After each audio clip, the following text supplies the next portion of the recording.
the three insights, even though none of them is universally accepted by all philosophers, they are all very substantive, profitable, fruitful, and interesting and deep.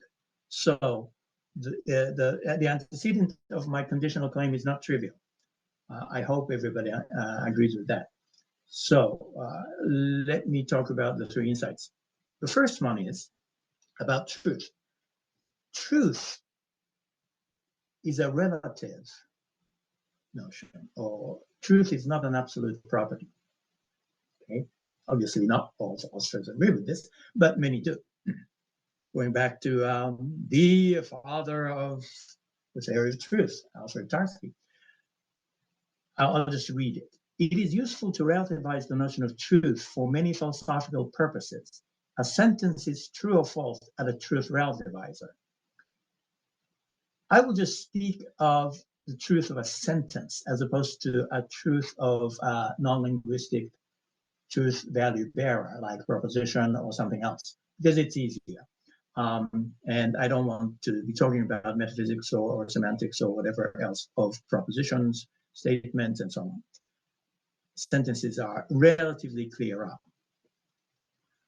So the truth or falsity of a sentence is relative to something or other. That's the first insight. Second insight, the framework of worlds, possible and impossible, gives us truth relativizers for the purposes of explicating the truth conditions of many important kinds of sentences, in particular counterfactual conditional sentences. Okay, so the insight number two rides on insight number one, of course.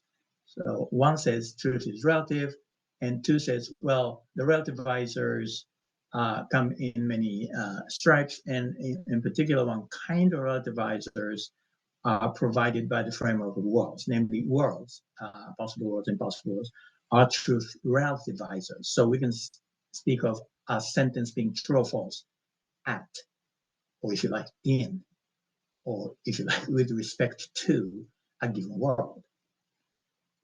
The third insight, ontological matters should be understood as matters pertaining to the domain of discourse associated with quantification. Anyone smelling quine? Yes, but it goes beyond quine, as I will say towards the end of my talk. So certainly Quine is the most famous philosopher championing this insight in a very forceful fashion. And again, not everybody agrees with it, but many people do. So these are the three insights. Supposition-based argument. Now what's that? And I read, suppose you are right and P is true, then Q follows, but Q is false, so P is false and you're not right. Now what is this all about? Philosophers discuss philosophical issues among themselves in many very different ways, within a particular variety of vastly different sorts of ways in which philosophers discuss philosophy with one another is what I call the supposition-based type of argument, typified in the quote I just read. So suppose you're talking with some other philosopher and you try to convince that philosopher of a certain philosophical opinion, and you know that the philosopher in question holds the opposite opinion. Then one way, not the only way, obviously, one way for you to conduct your argumentation is to say something like this. So you are assuming, and I'm supposing that correctly, that you're assuming it correctly, your interlocutor holds the opinion that P is true, and you are trying to persuade him or her out of that opinion. So you say, suppose you are right, or you were right from your point of view, and P is true, or P were true. Then Q follows from that supposition. But you and I both agree that Q is false. So P is false, no stolen. So you're not right. Okay. So this is a fairly typical way for a philosopher to argue in a philosophical argument. So that's what I call the supposition-based argument. So my claim, three insights combined with the engagement of this supposition-based argument will give us a potentially endless sequence of ever-expanding ontological commitments. So I'll start. The first insight talked about truth-relativizers. Here's an example. Consider this sentence. Betelgeuse will go supernova in 2500 Common Era. Now, it's true somewhere. That is to say, at some world or other. If I have to bet, I'll bet that it's not true in the actual world, at the actual world. But I'm sure Betelgeuse will go supernova in 2500 Common Era is true at a non-actual possible world, fairly nearby world, I dare say, listening to the astronomers. So sentence 4 is true or false at a world. And I call a world a T-index, T for truth. So truth-relativizer, if you like.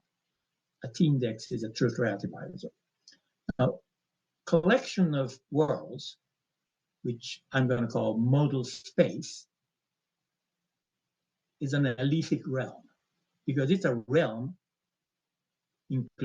comprising T indices, a truth relativizer. So modal space is an alethic realm. An alethic realm, indefinite article there. That's important. Now, as everybody knows, it is possible that P is true at a given world, W, if and only if, for some world accessible from W, P is true at that accessible world. That's the standard definition of possible truth, and necessary truth can be defined in a parallel manner, in a dual fashion. Here is now the counterfactual condition. If P were true, then Q would be true, is true at a given world W, if and only if Q, the consequent, is true at all worlds at which P is true and which are most similar to W. Now, I'm glossing over subtleties, but we don't need subtleties. So this is the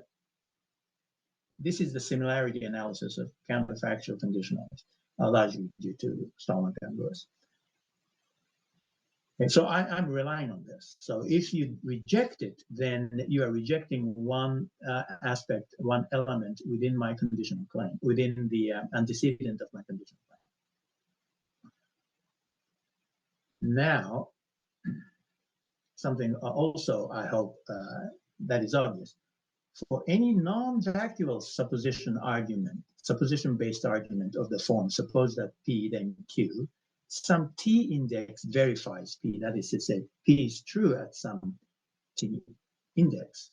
And the argument succeeds only if some T index that verifies P verifies Q. So suppose Alice and Boris are the two philosophers engaged in a philosophical argument, and Alice thinks that not P, and Alice thinks that Boris thinks that P and not Q. Now, so Alice argues, engaging herself in the supposition-based argument against Boris by saying, suppose that P, suppose Boris, you're right, and P is true. Then Q follows, you see, so you have to abandon the non-Q opinion, Boris. That's Alice's argument. Okay, now, Alice's supposition-based argument like that succeeds only if, according to this non-vacuous suppositional content realization principle, only if some world at which P is true has Q true there too. Okay. Some existential quantifier there. So only if there is some world that verifies P and also verifies Q. So that's the preliminaries. So let me start the substantive part of my discussion. I'm going to rely on a few example philosophical discussions. So first one, I hope everybody's familiar with them. The first one is Hilary Putnam's twin Earth scenario. Putnam's, for those of you who are not quite familiar, Putnam's argument was directed at the Fregean theory of meanings of words, according to which meanings are in the head, to put it picturesquely. So what's internal to the person who is supposed to grasp the meaning determines the meaning grasp. So Putnam was arguing against it. And in his argument, he imagined twin Earth, the complete duplicate macroscopically of Earth, with one microscopic exception. What appears watery, odorless, colorless, drinkable liquid filling the oceans and rivers, coming out of faucets at homes, on twin Earth is not H2O, but XYZ. XYZ abbreviating some fancy chemical formula. So that's all we need to know for our purposes. So, according to the scenario, Putnam invites the readers of his paper to imagine there is a planet which is macroscopically indistinguishable from Earth, but on which what appears watery is not H2O, but XYZ. Now, Alice thinks that, in fact, there is no such planet. There is no twin Earth in the actual physical universe, at the actual world. Suppose that's Alice's astrochemical, if you like, opinion. So based on that, she goes as follows. And she wants the following statement by herself to be non-vacuous. Okay? So suppose Putnam's twin Earth scenario were true. Then, blah, blah, blah. You don't need to know the blah, blah, blah part. Now, by the non-vacuous suppositional content realization principle, the Putnamian scenario is true at some t-index world, W sub AT, Alice twin Earth, AT, which Alice thinks is non-identical with the actual world. Okay? So since Alice wants her claim to be, or argument to be non-vacuous, she's committed, ontologically committed to the worlds at which, as t indices, at which the twin Earth scenario holds. So here is the depiction of that. So within modal space, there are many worlds, and these are two of them. According to Alice, we are here. Our actual world is this one. And all watery stuff in the physical universe there is H2O. But in the same modal space in which our actual world exists, there's another one, a non-actual world in which the watery stuff is XYZ on some planet in the physical universe there. So this is Alice's ontological commitment, given what she wants to do in her non-vacuous argumentation. She's ontologically committed to at least two worlds. What she thinks is the actual world and what she thinks is this kind of non-actual world. On the other hand, Boris, as usual, disagrees with Alice and thinks that watery stuff is XYZ and not H2O on Earth at the actual world, for whatever reason. So, but Boris, like Alice would like to argue in a non-vacuous suppositional way. So in the mirror image fashion, Boris argues, suppose blah, blah, blah, as Alice did. Suppose Putnam's twin Earth scenario, blah, blah, blah. Okay. With one obvious twist.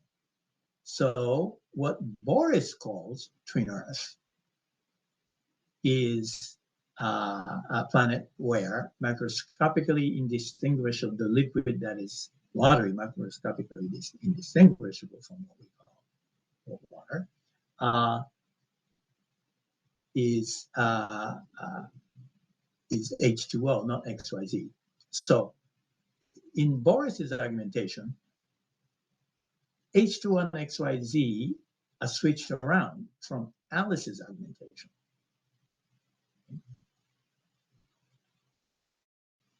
So, whereas Alice is committed ontologically to this picture, Boris is committed by means of, or by virtue of advocating the non-vacuous supposition argument, this picture.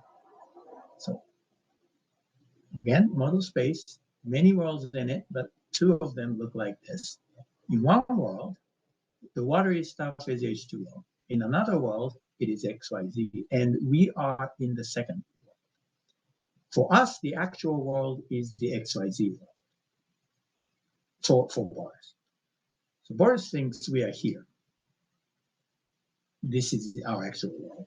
But Boris is just as well ontologically committed to the H2O world within the same model space. Now compare Alice's modal commitment, ontological commitment within model space, and Boris's. No difference. Forgetting about other worlds. As far as these two worlds are concerned, they are both committed to them. What's different is the modal spatial location according to them. According to Alice, we are here.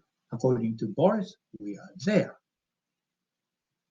In other words, if you don't like this kind of geographical locution, according to Alice, our actual world is this world. Whereas, according to Boris, our actual world is that world. That's what I mean. That's all I mean when I say, according to Alice, we are here. According to Boris, we are there. Locational difference. By locational difference, that's what I mean. Okay. So, this is just a summary of what I just said. Now,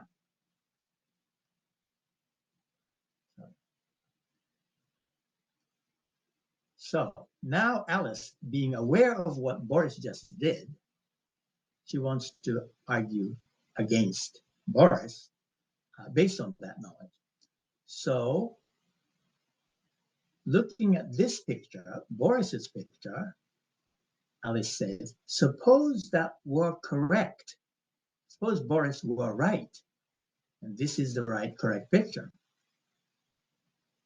Then, blah, blah, blah, and she attempts to reduce that supposition to an absurdity, arguing against Boris.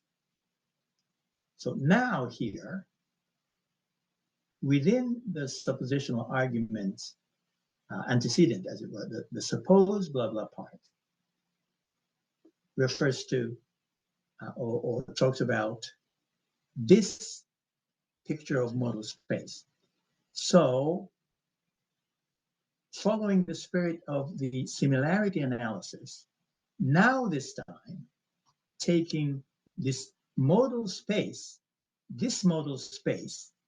as a T index, as opposed to analytic realm containing T indices. The modal space itself is now a T index.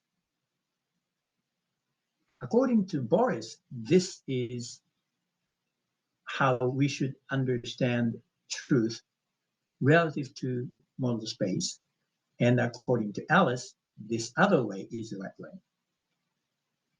So that means, according to Alice's argumentation, she's committed to this next level picture. Supermodal space, what's that? It's a next level up realm, alethic realm, comprising modal spaces. What we've been calling modal space, which we can now call the actual modal space. This is what Alice thinks is the right picture. The actual modal space contains, among other worlds, this kind of world. And that's where we are, that world, in that modal space. According to Boris, however, modal space is like that. The actual world, where Alice and Boris discuss philosophy, looks like this. That's where XYZ is the watery stuff. So Alice and Boris, if you like, exist in many worlds, in the actual world, in non-actual possible worlds, just like that. Alice and Boris, and also the actual world, or a particular world, exists in that modal space and this modal space and many other modal spaces. Or if you don't want that kind of talk, you can talk Lewis's counterpart theoretic language. So a particular world has its counterpart worlds in many different modal spaces, but that's just introduces unnecessary complications for my purposes. So I'll just speak as if everything, including T indices worlds, exist in multiple different modal spaces. Now, of course, if Alice can do it, so can Boris. And Boris argues in a mirror image fashion and commits himself to this mirror image ontology. So same supermodal space among many modal spaces within supermodal space are these two H2O world modal space and XYZ world modal space. And unlike Alice, Boris thinks we are there, XYZ, actual world XYZ modal space, rather than the other. Again, just as before, ontological commitments are the same. They're both committed to this world and that world. This modal space and that modal space. Or it's also the same modal space, the left modal space, and the right modal space. The difference is, again, locational within supermodal space, where we are and where our actual world actually is. I'm using the word actually polysemously. Polysemously, is that the word? I'm trading on the polysemy of the word actual, and I hope you understand. It's not, you can ask me. So this is the actual modal space for Boris. This is the actual modal space for Alice. Okay. So they don't have different ontological commitments concerning modal spaces. Here's another example, argument between the Lewisian modal realist and the actualist. According to a Lewisian model realist, a possible world is a physical object, a gigantic spatial temporal whole. According to the actualist, there are many varieties of actualists, but according to a typical actualist, a possible world is just a maximal consistent sentence, a maximal consistent proposition, or maximal consistent scenario. And you can unpack the notion of a scenario in whatever linguistic way you want. At least it's not a physical object, a physical concrete object, the way Lewisian model realists think of worlds. So there's a clear difference between the two. So they disagree about the nature of a possible world and inevitably the nature of what I'm calling modal space. Lewis called what I'm calling modal space, logical space, but I think modal space is more apt for ontological and metaphysical purposes. So we can imagine a conversation between the two after the fashion of the way we imagine the conversation between Alice and Boris, okay, back and forth. Each side trying to argue against the other side by means of the supposition-based argumentation. So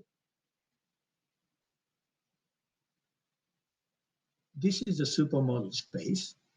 According to the Lewisian realist, our actual modal space contains worlds, which are all of them concrete wholes, spatial, temporal, neurological wholes.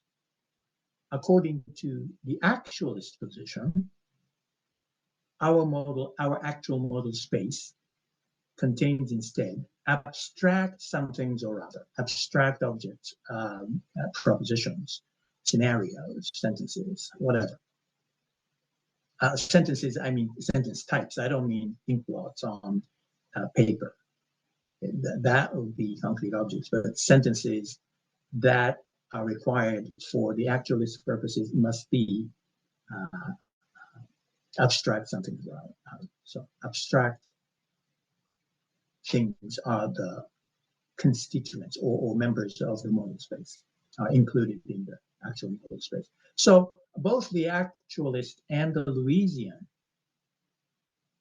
realist are committed to this same picture ontologically, and what differentiates them from each other is the location. According to the Lewisian realist, we are here in the left modal space.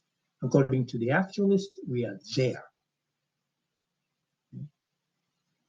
So ontological commitments are the same. In other words, to put it a little more provocatively, the Lewisian realist is ontologically committed by virtue of advocating the supposition-based argument to the existence of the actualistic modal space, including comprising abstract somethings or other as well. And the other way around too.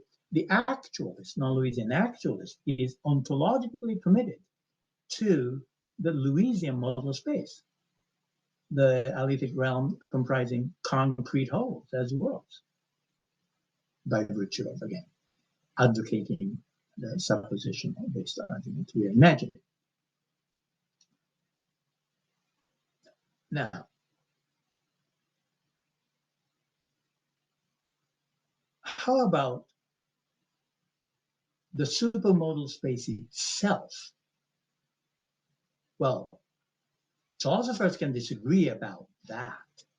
So Alice thinks, or whoever, can think supermodal space is one way or the other, and another philosopher, Boris, may think it's a slightly or very different way. We can talk about it. Philosophers talk about anything. So we can talk and disagree about supermodal space.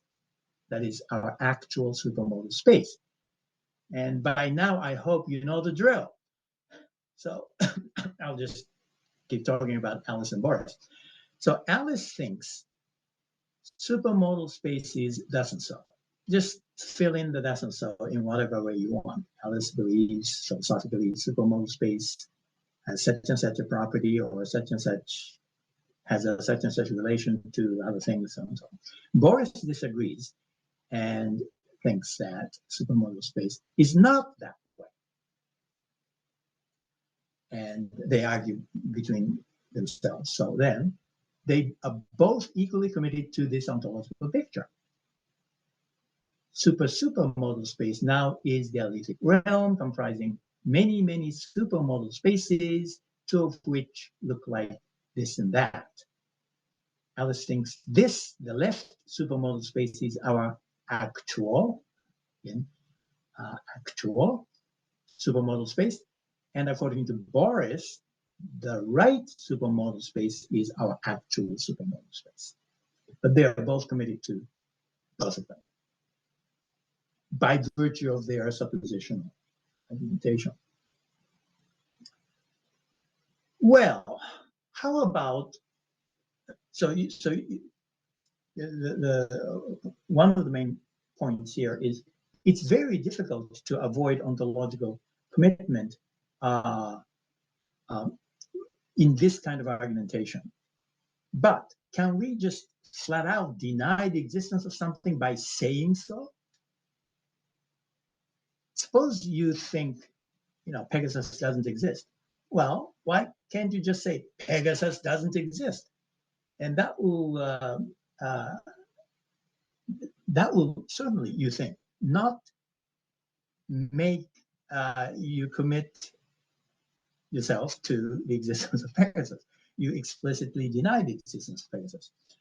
It seems that you can certainly deny the existence of something by saying that you deny the existence of something, or just say that that thing doesn't exist, it seems. I'm fine with that. I think there are ways around that, but I'll give you that. Yes, you can do that. However, thereby, when you explicitly deny the existence of something, you thereby wittingly or unwittingly incur a different and not necessarily innocuous ontological commitment. Now, if you say Pegasus doesn't exist, certainly you are committed to the intelligibility of that denial statement because you want it to be true. So it has to be at least intelligible. Intelligibility of an ontological statement, existence statement, incurs some ontological cost. And now I go, this is the cashing of my promissory check earlier.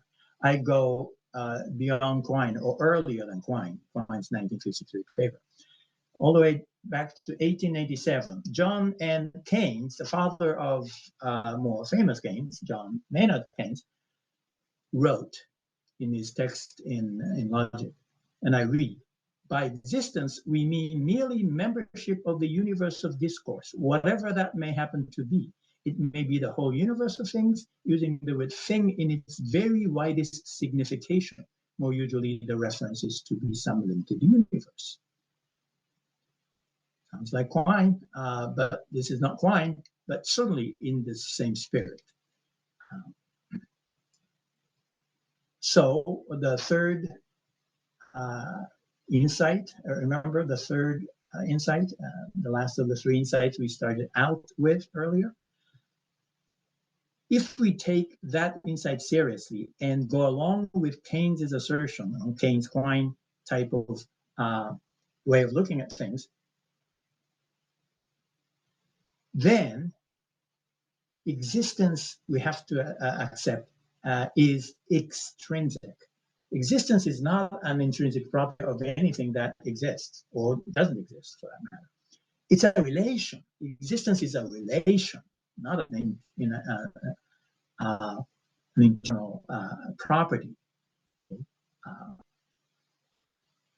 The existence predicate is a relation predicate, not a monadic predicate, if you like, in the final analysis. So if you deny the existence of Pegasus by saying Pegasus doesn't exist, and you're committed to, thereby, the intelligibility of the existence or denial of the existence claim, Pegasus doesn't exist, in order for that to be intelligible, given the extrinsicality or Keynesian understanding of existence, you're committed to the alethic realm, in which you deny the inclusion of Pegasus. So you are banishing Pegasus from the alethic realm. But in order to do that, you have to have the alethic realm. So you need what Keynes is calling the universe of discourse. You're ontologically committed to the universe of discourse, from which you intend to, or you assert to, banish Pegasus. So that much ontological commitment is unavoidable, even if you can successfully avoid ontological commitments to Pegasus and substitute worlds and so on, spaces for Pegasus in the modal ontological cases. Now, so this means certainly this picture is not the last picture. Since philosophers can talk about anything they want, they can talk about super modal space. Then we will need super modal space. And then super duper modal spaces and so on. There is no end to this chain. There's a potential infinitely long chain of philosophical argumentation, supposition-based philosophical argumentation. That means there is no end to the possible potential ontological commitment, the size, if you like, of the modal ontological commitment. There is no maximum size. You can go on and on and on. Now, against this is not so unpopular view, according to which there is the absolute universe of discourse. There is an absolute realm with respect to which we are supposed to, we ought to understand any existential quantification. Now, Jason Turner's here statement nicely encapsulates it. So let me read it. The attractive interpretivist picture of language gives us reason to think that, unlike ordinary folk in their unreflective moments, metaphysicians in their reflective uses of there are, this is, he means this to be just a representative of any existence predicate, should be interpreted as trying to use a fundamental quantifier, the metaphysically perspicuous quantifier of a fundamental language. And the thought is such a fundamental quantifier quantifies over the fundamental universe of discourse, the only one, the absolute universe of discourse, beyond which we can't go without risking intelligibility. Now, this is kind of astonishing, given the later Wittgensteinian point. And my sympathy is squarely with Wittgenstein here. That's too highfalutin. Who are we to talk about ordinary folk in this condescending way? We are ordinary folk too, outside philosophy classrooms, aren't we? Well, that's not meant to be a philosophical argument, of course. But I think, seriously, I think it's a mistake to dismiss the potentially infinitely expanding realm, alethic realms, because the thought is squarely based on the ordinary way of using existential predicates, like there are, there exist, and so on, in ordinary English. There are no eggs, so I can't make omelet. Well, there are plenty of eggs in the supermarket. Oh, I meant in the refrigerator. Right? That's perfectly fine. And there's nothing weird about it. And there's nothing that's anti-clear thinking in philosophy. And this goes all the way back to the first insight. Truth values are relative to something or other. So that is one of the three insights. And I am kind of defending it in a way here. I think we should be skeptical of the philosophical use of the distinction between the unreflective moments of ordinary folk and the reflective uses by metaphysicians. And we should stay down to earth. That's a Wittgensteinian way of putting it. Now, but suppose there is such a thing, and I'm wrong, and Jason Turner and others who agree with him are right, and there is such a thing as a fundamental quantifier. Okay? A fundamental quantifier of the kind that we can call, or he can call, metaphysically perspicuous kind. But that itself doesn't mean that such a fundamental quantifier doesn't allow ever-expanding universes of discourse. Fundamentality and absoluteness are not the same thing. So That's what I think. And by the way, what I'm advocating is not um, any kind of ontological pluralism or alethic pluralism or pluralism of the meanings of the word exist and so on. There are prominent philosophers arguing in favor of that kind of view. But this view I'm arguing here is not that. I'm not denying, I'm not arguing against political pluralism, but I'm certainly not arguing for it. I'm not defending it in any way. What I've said has nothing to do with ontological pluralism. It's ontological or alethic relativism giving rise to ontological expansionism, if you like, in a certain confined areas of philosophical discussion. Conducted in a certain philosophical or argumentative fashion, that I'm calling the suppositional way of arguing. So it relativizes existence to domains, universes of discourse. But it doesn't thereby multiply the meaning of the verb exists. And compare that with relativizing fame to societies. Okay, now who is famous and who is not? Well, it depends on a particular society or community. A famous person, famous popular figures, let's say famous pop singer in one country may not be famous in another country, and vice versa. Or famous politician in one country may not be famous, or not as famous in another country. So now, that doesn't mean if you advocate that kind of relativity view, relativistic view of fame, relativized to societies, that view doesn't commit you to the multiplicity of the meaning of the verb famous, right? Not at all. Famous means famous, just one meaning. It's just who is or what is famous is to be evaluated relative to something or other, like a society, community, country, and so on. So similarly, what exists is relative. That doesn't mean the verb exists can or does shift meaning from one relativizer to another relativizer. So, okay. And I can stop here. Thank you.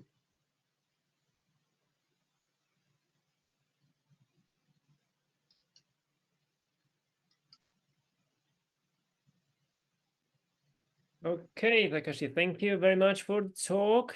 I think we might proceed directly to questions, or if you guys want to take a minute break, it's okay with me. But if not, we can go straight to the questions. So if you have any question, please put the funny. Yes, I can see. Let's start with Chide.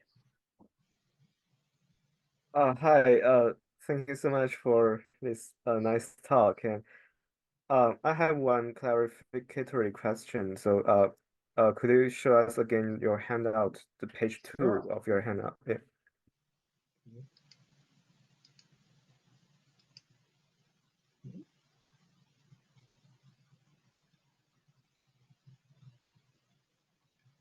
Page 2. Yeah. So it's somewhere that you talked about the T index and some words of the T index, which were verified. Yeah. This part, the top of the page 2. Okay. Yes. So I'm wondering that if we want to verify the supposition, so let's suppose that P then Q. If we want to verify this supposition, do we need a universal quantifier over the walls of the T index so that we can have the conclusion, suppose that P then Q. If we only have a existential quantifier, then if some of the walls where we have P but not Q, then we cannot have the conclusion that suppose that P then Q. We can only have suppose that P then Q or not Q, right? So I'm wondering whether you have some T index instead of all T index here. You mean you're talking about this sum here? Yeah, right. Oh, I see. Now I see. I think I know. Yes, that's fine. If you want all there, that's fine. But that's if you're talking about T indices being worlds, then that means all worlds verify P, and that's very unlikely to be intended by the philosopher who is advancing this kind of argument, right? Suppose there's a twin Earth, blah blah blah. Such a philosopher would not mean to be um, uh, advocating that all T indices verify T indices that all worlds, possible worlds, have watery stuff being XYZ, or for that matter, H2O and so on. So I think I'm not only talking about the first sum, but also the second sum. So I think the second sum should be all. So all the worlds which verifies P verifies Q, and that is the condition. I understand exactly. Now I understand exactly what you mean. That's fine. Just have it all. And all, if all indices are that way, then some are that way. So this is fine. It's only if. Doesn't say if and only if. So. Your point is well taken. I'm fine with you. Your point doesn't affect the main thrust. I am saying something, what I need to say, and not anything I don't have to say. That's why Okay. I say, yeah. But your thought is completely understandable, and you're right in expressing it. But for my purposes here, I'm just saying something rather limited. Oh, okay. Thank you so much. Yeah, thank you.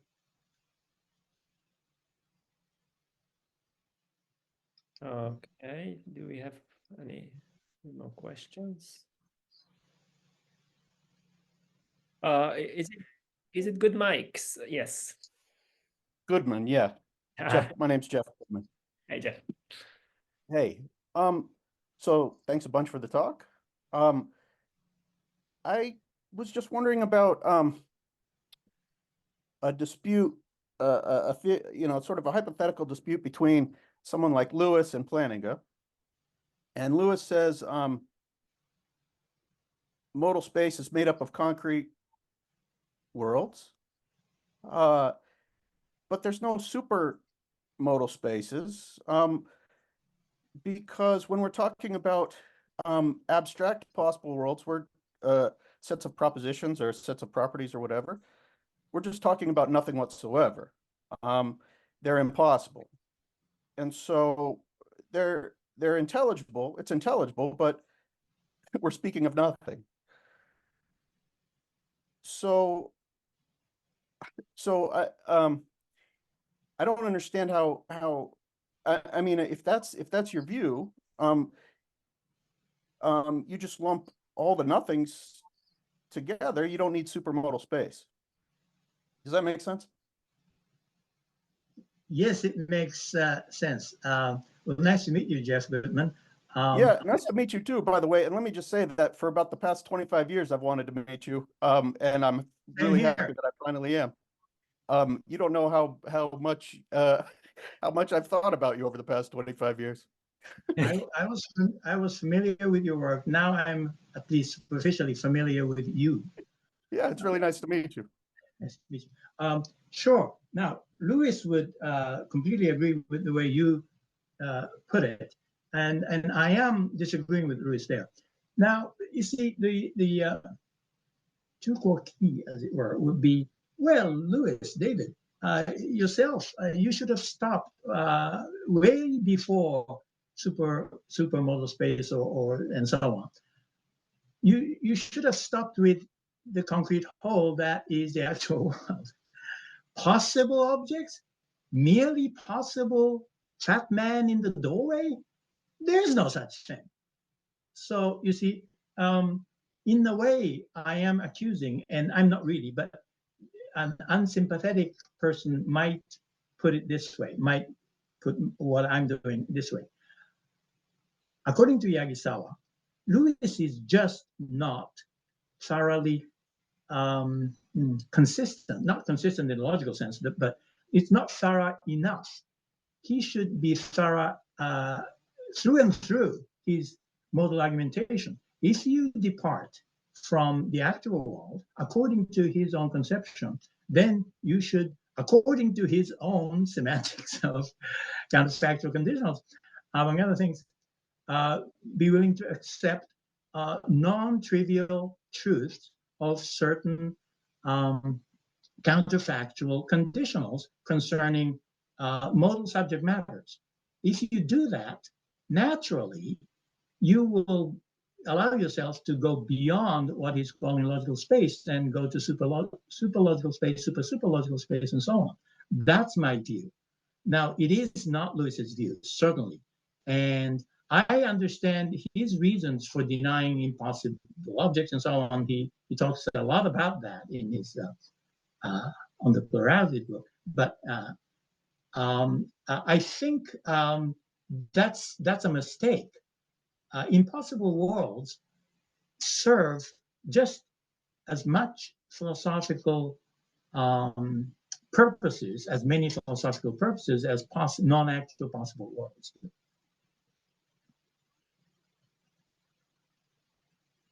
And so, yeah, I mean, let me just.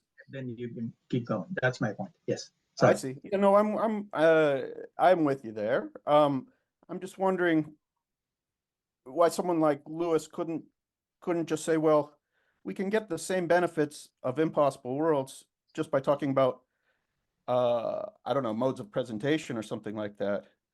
For, you know, to differentiate Pegasus from Sherlock Holmes or something, or to differentiate a Stalnecker sort of style possible world from a Plantinga style possible world or something. So they're all impossible. All of these things are impossible. Nothing gets off the ground. But there's different but they're sorts of different, they're differently intelligible through different modes of presentation or something like that. Yeah, modes of presentation are fine, but then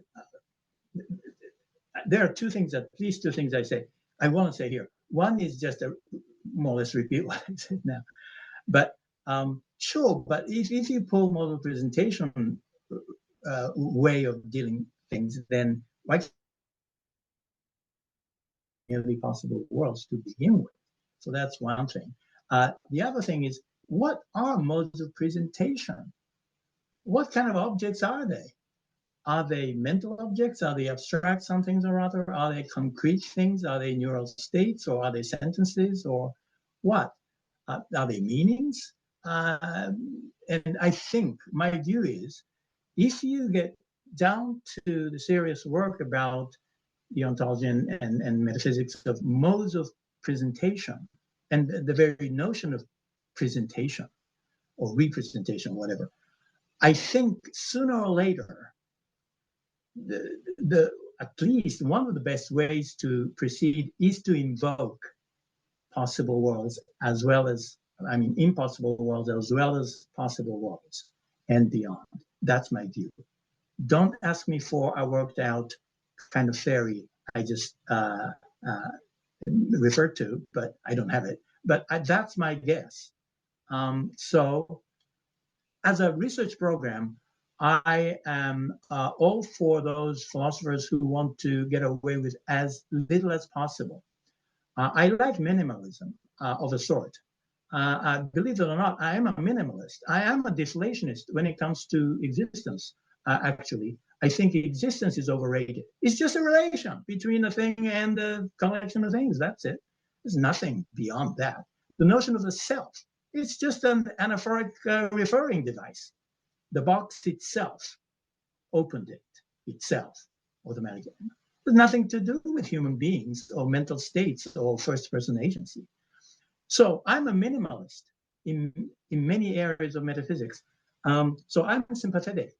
It's just that I don't know how to be a consistent minimalist through and through when it comes to things like non-actual possible objects and acceptable semantics of counterfactual conditionals concerning modal issues and so on.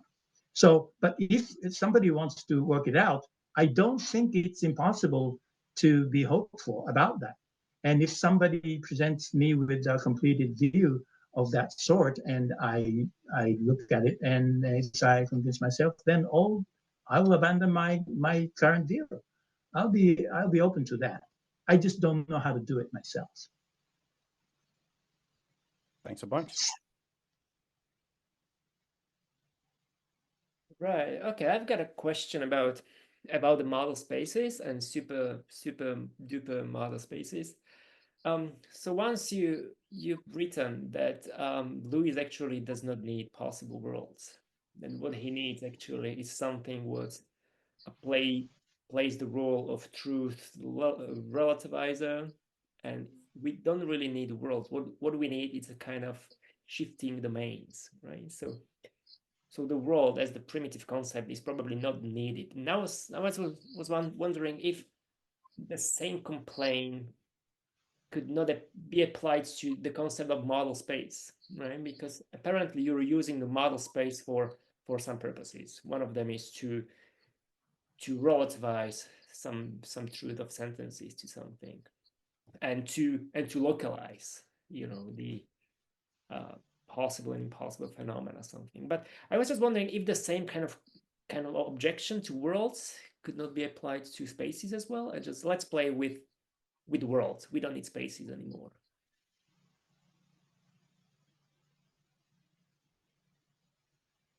You mean the other way around? We don't need worlds anymore, but shifting domains.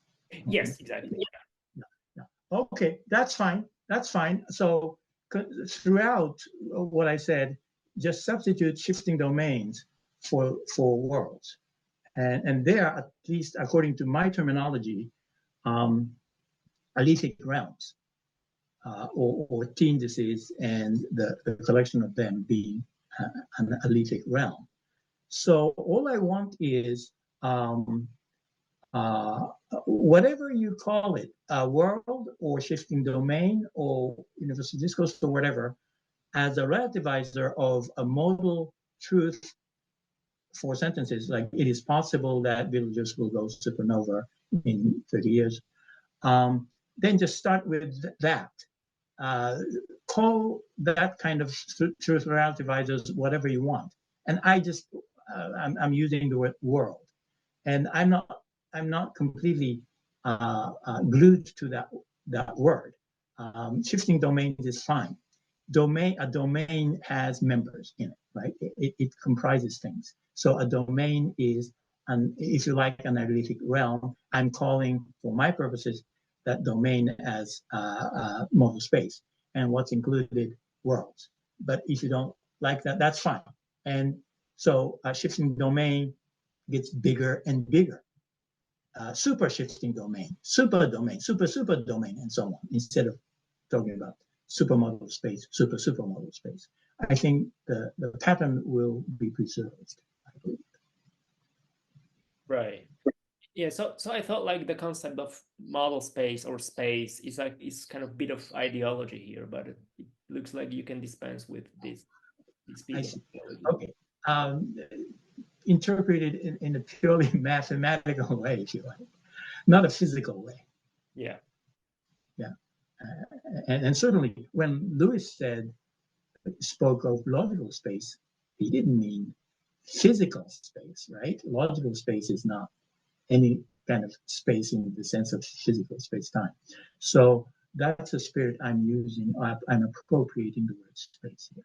Mm-hmm. Just a bunch of stuff in it, if you like. Collection. Yeah, good.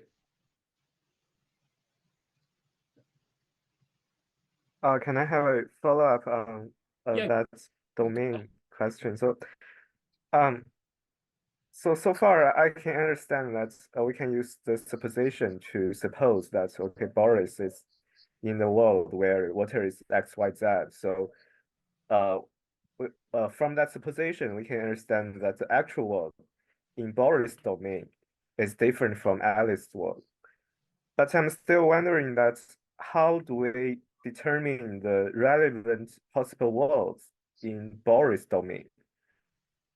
We have the actual world of Boris from the supposition, but do those possible worlds in Boris' domain also comes from Boris, that supposition, or comes off somewhere else, or come from other criteria or standard? So, I would like to hear what do you think?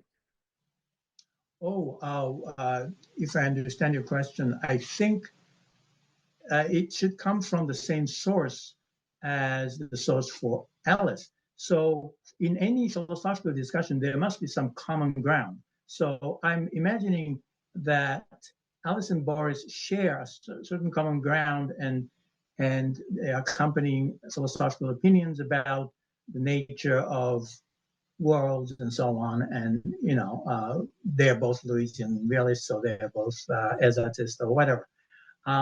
And they share enough empirical knowledge and empirical opinions about what water is and stuff like that.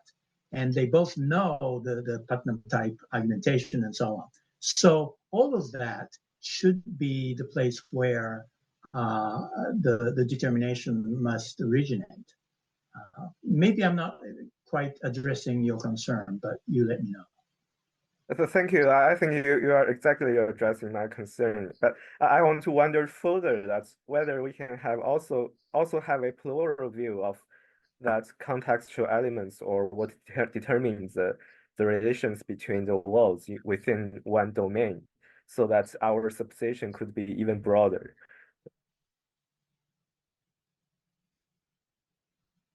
Now, I don't know the answer to that. Is that supposed to be a methodological question in modal metaphysics? It could be, and it could also be a question that's whether we can use our supposition to even change or alter that methodological source of the relations between the possible worlds and the actual worlds. That I'm not. Oh, I see. So within the supposition argument antecedent, can we build a statement to the effect that that certain worlds are related in a certain rather exotic way? You can do that. Sure. You can suppose anything you want, even something contradictory. I mean, Graham Priest does that all the time, and he doesn't mind contradicting himself too. But whether that's acceptable or not is a different story. But yes, as far as a supposition-based argumentation is concerned, the antecedent is pretty free for all. I mean, suppose Alice wants to argue against Graham Priest, who thinks that some contradictions are actually true.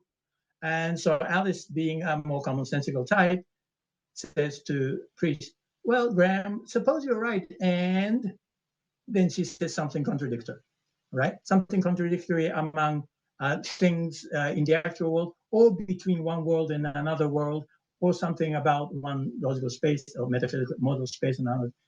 That's perfectly fine. It should be intelligible. I see. But if we want to all the way to a different supermodal space containing very weird worlds, weird kinds of impossible worlds, contradictory worlds.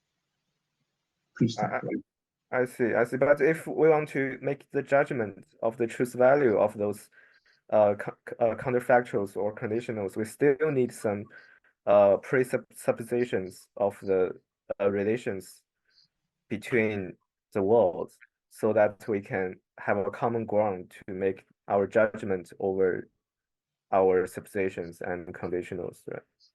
Yeah, sure. Of course, that's true of any philosophical argumentation, whether suppositional or not. So in order to follow the suppositional argument in question, let alone evaluate the cogency of the entire argument, which includes making sense of the antecedent part of the argumentation, that will all be a kind of, in general, a fairly delicate and subtle and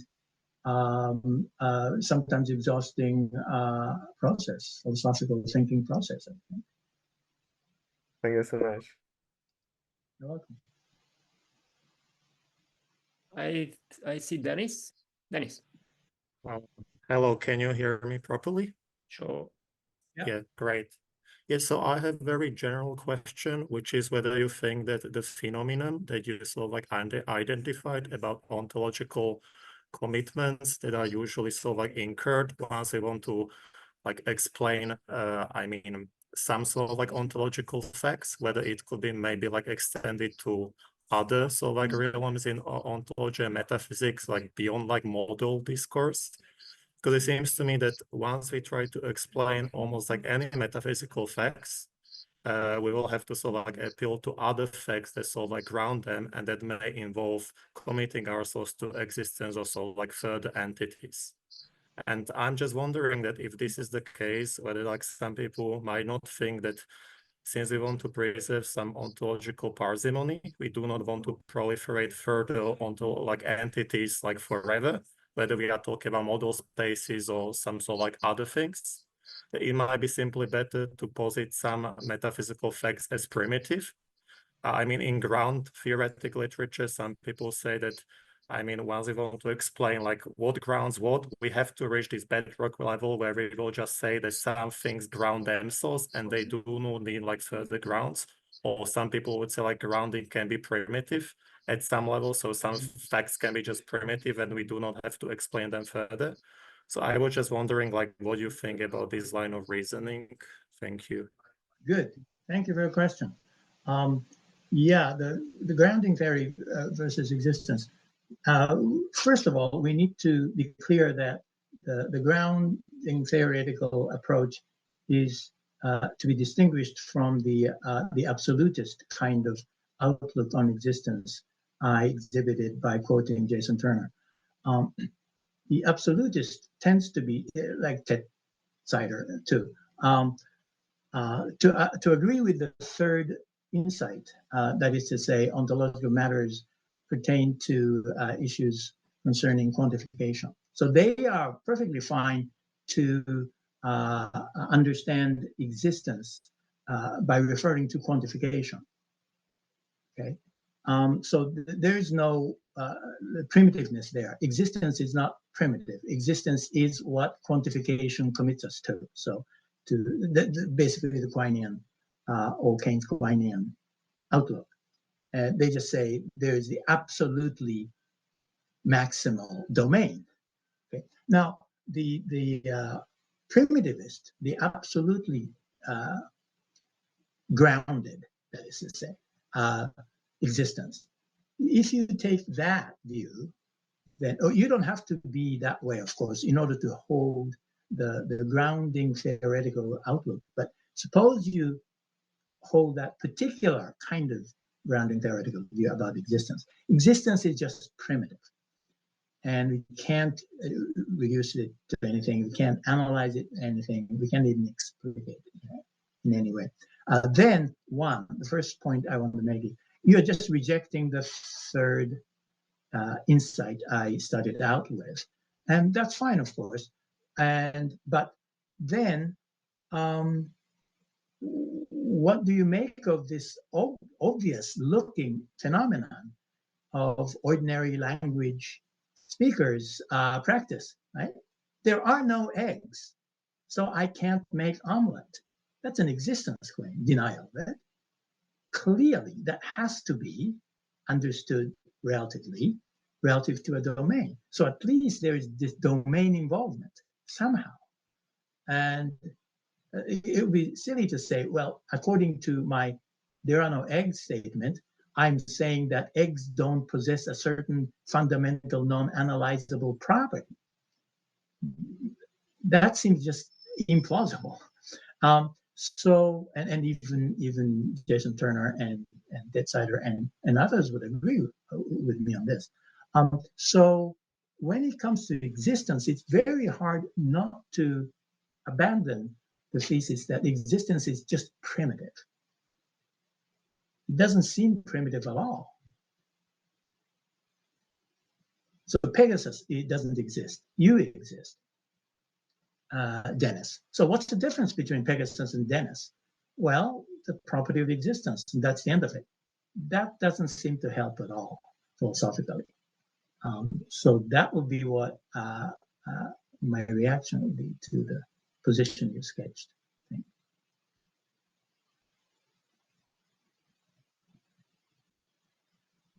Right. Yeah, I mean, I've got one more question here. Now, it concerns the Alice Boris case.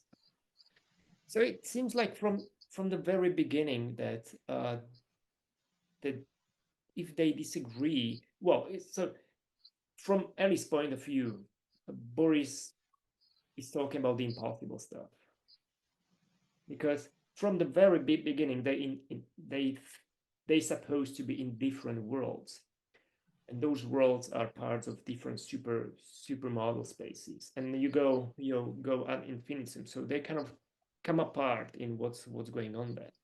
But it seems like from the very beginning there is an assumption that if Alice is right, Boris is necessarily false, and vice versa. Is that right? Because they supposed worlds inhabit different model spaces, right?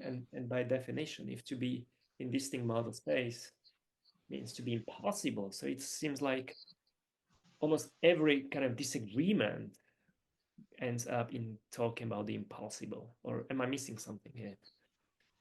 No, you're not missing anything. That's a very powerful point, and many people would agree with you making that point. In a way, that's correct, but in a way, it isn't. It really depends on what you mean by necessary. Necessity is a modal operator in standard model semantics, which is a universal quantifier over the domain of T indices, possible worlds in this case. But shift the domain to model spaces, then it's no longer necessary. So that's my view. So I really appreciate you making that point, because it allows me to expand on my point in the talk to go beyond it. So my point in the talk itself was ontological commitment, but the same parallel line of reasoning applies to the notion of necessity. For example, necessity is, as I said, is understood as universal quantification over worlds. Worlds, T indices. So expand, just don't confine your attention to just that kind of T indices, worlds. Expand to modal spaces, supermodal spaces, supermodal spaces. So because Boris thinks he lives in an XYZ world, and in fact, and we are assuming that Alice is correct, not Boris. In fact, Boris, along with all of us, doesn't live in the XYZ world. So there is no world in which he lives, in fact. And so he's just wrong. But that's just within the actual modal space. Think of the alternative non-actual modal space. Include that as one of the elements quantified over by the necessity operator. Then it's no longer necessarily the case that Boris is wrong. Because in that alternative modal space, Boris, along with us, do live in modal space where the planet Earth is full of XYZ. Right. That's my conception. So don't get bogged down with our rather narrow conception of necessity. Okay, good.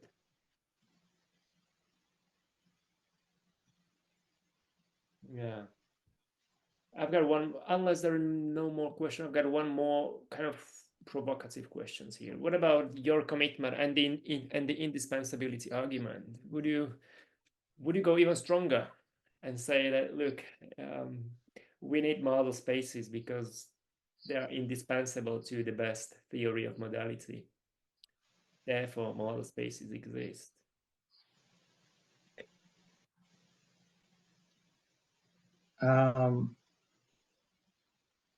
What a provocative question. Yes, I'm fine with that. I'm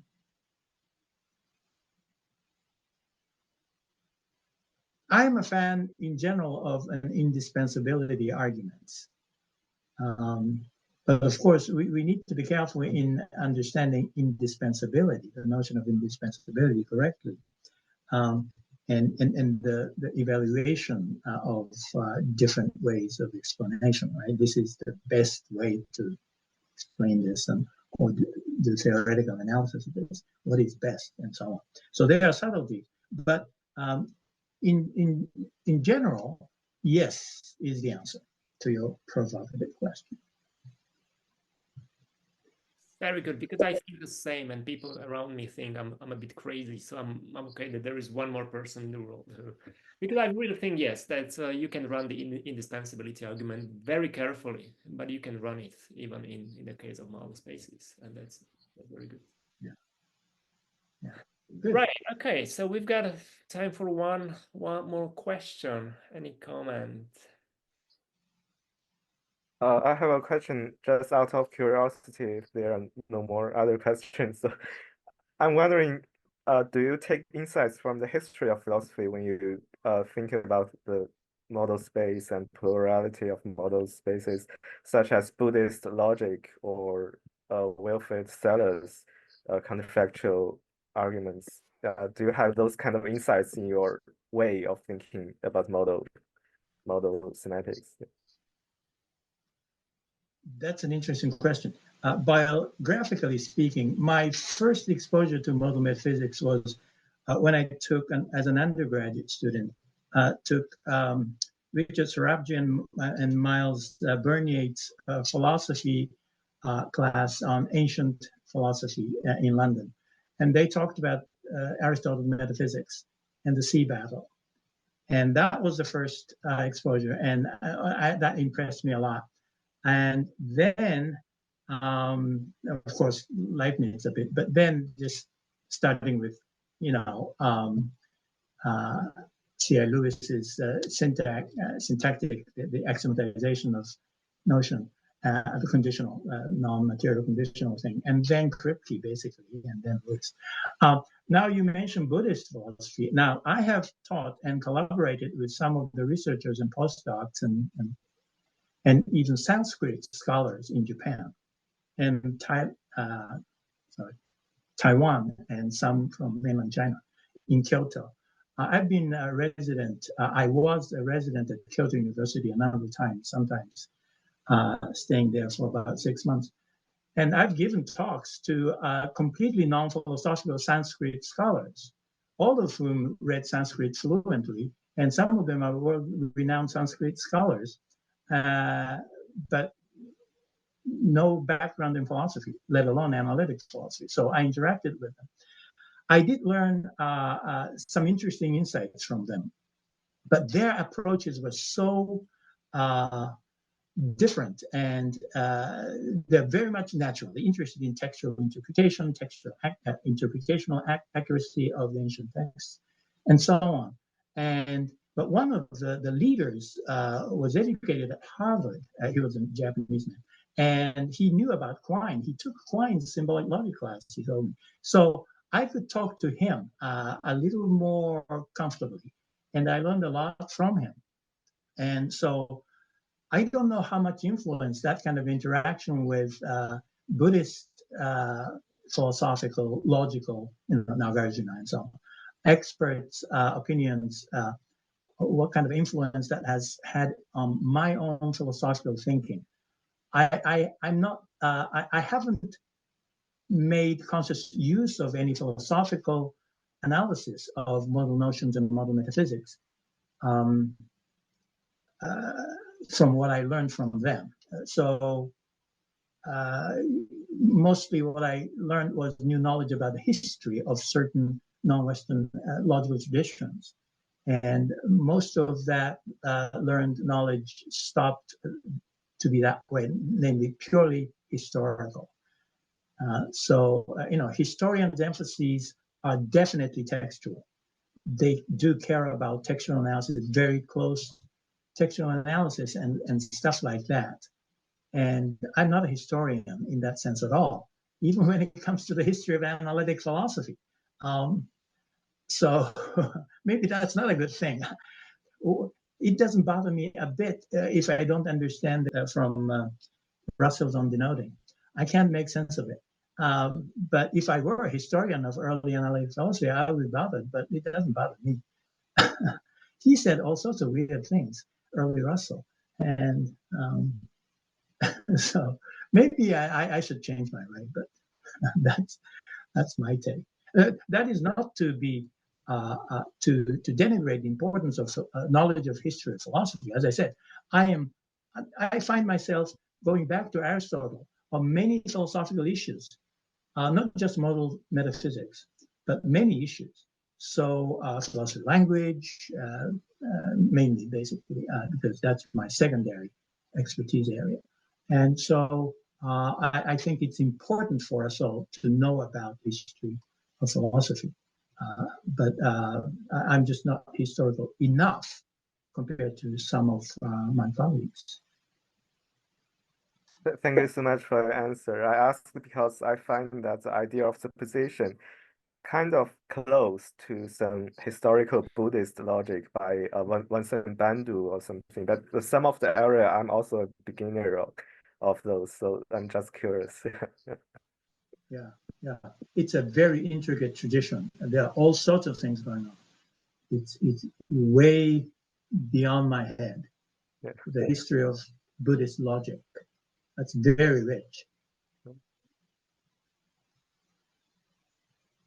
Okay, so I think we can stop here, and let me thank again Takashi for joining us from remote LA, and thank you all for coming, and stay tuned for the next sessions.